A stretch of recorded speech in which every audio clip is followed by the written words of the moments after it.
Good morning, my dear student. I'd like to ask excuse for my voice.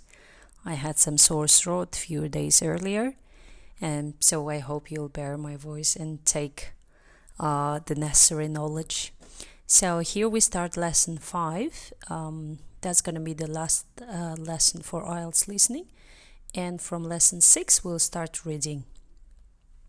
So today we're going to discuss section 3 flowchart first, and then about summary completion and table completion, which is usually in section 4.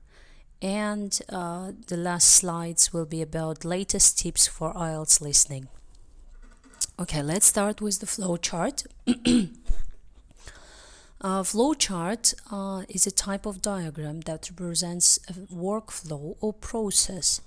So you'll be given some kind of process with arrows, with steps, with pictures, yeah. So and then mostly in this kind of flowchart, you'll be having gaps. Sometimes with options, sometimes without. Here is the actual IELTS reading flowchart. So I'm gonna give you some tips that you have to follow. The first thing is you need to read the title.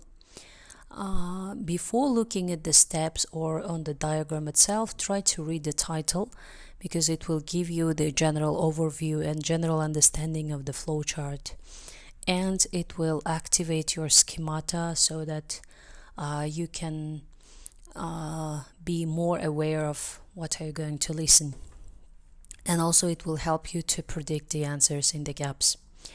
The next step, you need to count how many questions, how many gaps you need to fill in. For example, in this case, although we have 5 steps, we have 5 answers, but not each step has the gap.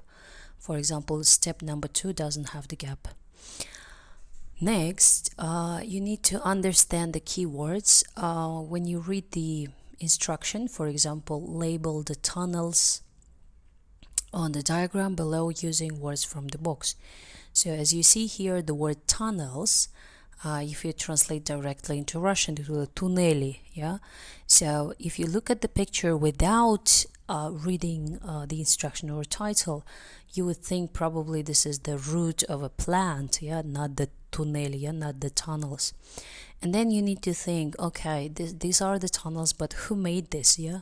So, and here is the question in the above, which is also has a small title, which means dung beetle types. So dung beetles, I just put the picture.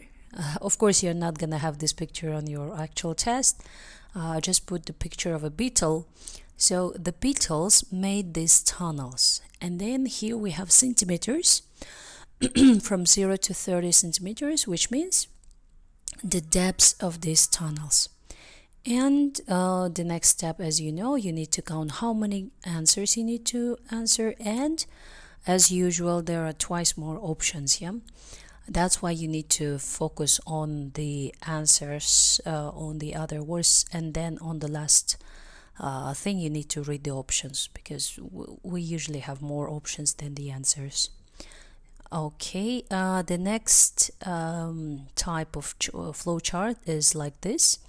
So there might be a session or talk between some 2 or 3 people, and they may discuss the project, you know? And then for example, here they're gonna discuss the tutorial structure, yeah, like step 1, what you need to do, step 2 and step 3. Again, you need to count how many answers you're gonna answer. And also here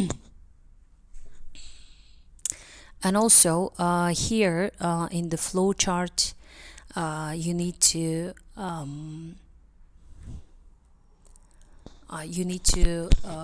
predict the answers in the gaps. As I told you before, yeah, whenever you have the gaps, you need to predict the answers in terms of, is it singular, noun, number, you know, etc. So let's look overview on the flowcharts. Flowchart tips. First, read instructions. Second, check how many gaps in the flowchart you need to answer. read the heading of the flowchart and find out the topic. Read the flowchart to predict the answers. Read the list of options in the box. And the last thing, while listening to the audio, try to understand what they are talking about in order to track the process. Okay, that's all about the flowchart. In the Telegram channel, you'll find a separate document named Lesson 5 Flowchart, and then you need to practice the listening there. Okay, the next part of our presentation will be about signs. Yeah, as you see here in these pictures, actually we are surrounded by this kind of signs. Yeah, along the road, in the supermarkets, when you have a holiday. Yeah, like the last one, swimming prohibited. Yeah. Or when you are in an entertainment center, like in a mega center, you see all these sales, all the signs. So actually these signs are around us, but these are the actual physical signs, right?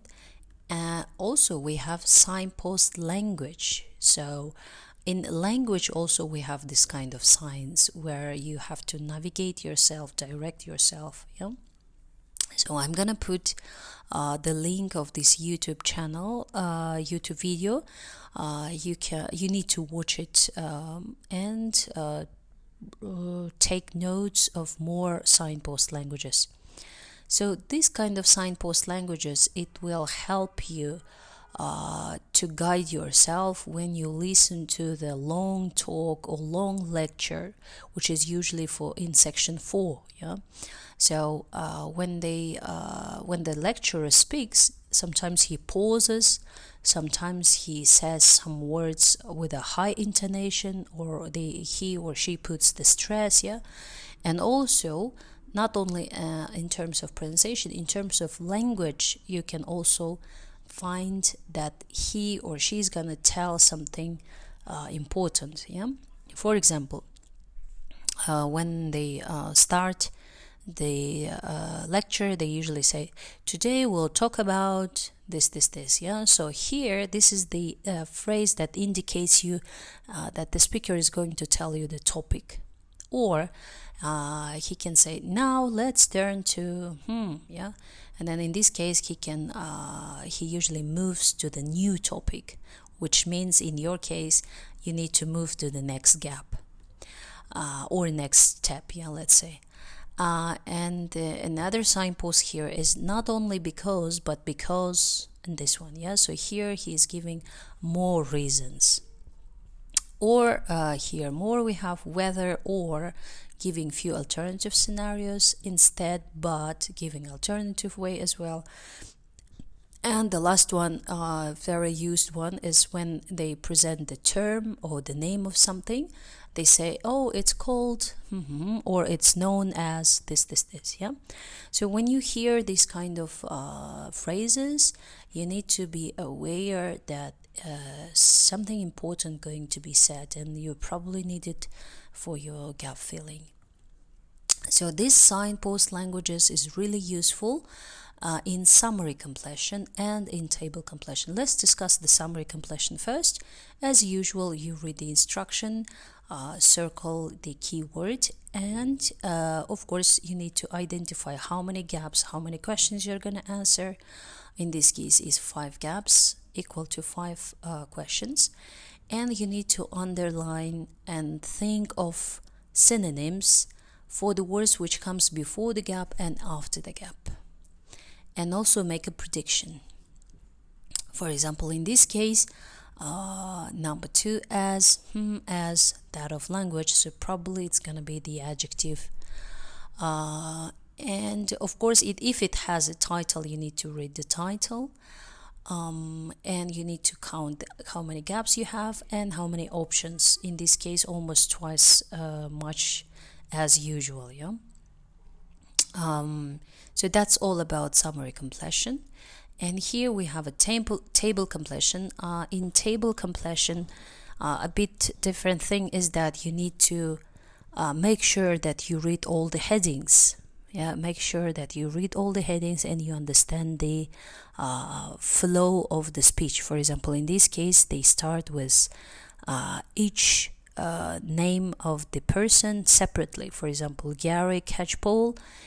First they talks about his job, then they describe his job, and then they give you extra information. In this case is any requirement. So as you see, the numbers goes one by one, 1, 2, 3, which means the speaker will go in the same way. And then after talking about Gary, they move to Janet. After Janet, Rita. Yeah, and also of course make the predictions for each gap. Try to think of synonyms about the for those words which comes before and after the gap. And as you see here, I underlined the title of the table. Also, you have to read the title and understand it. Circle the keywords as well. Okay, so here I'm gonna give you some three top tips, the latest tips. Maybe you probably didn't hear it before. So the first tip is you need to read ahead, especially when you have this kind of summary completion or table completion, when you have so many words and so many gaps to fill. You need to focus simultaneously in 2, if it's possible in 3 questions at the same time. For example, you're listening and you are looking at the 2 questions at the same time, because sometimes they can give you 2 answers immediately, one after another. So don't wait that, okay, after one gap completion, I have some, let's say some sentences between, and then I'll listen for the next answer. No, because most of the times, especially in section 3 and 4, they usually give you 2 answers at the same time. For example, they can give 2 answers for 2 gaps in only 1 sentence. So that's why while doing listening for section 3 and 4, you need to focus on 2, if it's possible in 3 questions at the same time. Tip 2, use every second to read your questions before you listen. You know that you have before each section they say, now you have 1 minute to read the questions. Okay, so you can read this, you can use this 1 minute, but it's usually not enough. So that's why after each section they usually tell you, now you have 30 seconds to check your answers. So in this case, don't waste your time for checking the answers, because the thing is missed and it's gone. So you don't have to waste your time, because you have actually after all 4 sections you have 10 minutes to transfer your answers. So during that 10 minutes you can check spelling, you can check your answers and so on. That's why use the 30 seconds for the next section for reading the questions. Okay. And the last tip is that we have one news that starting from last year, they took away the example section. So if you practice the old exam papers, they usually have examples, before in the beginning of each section. But this year, from last year, they took it away. So which means you straightly start from answering the question 1, 2, and so on. So that's why from the beginning, try to be focused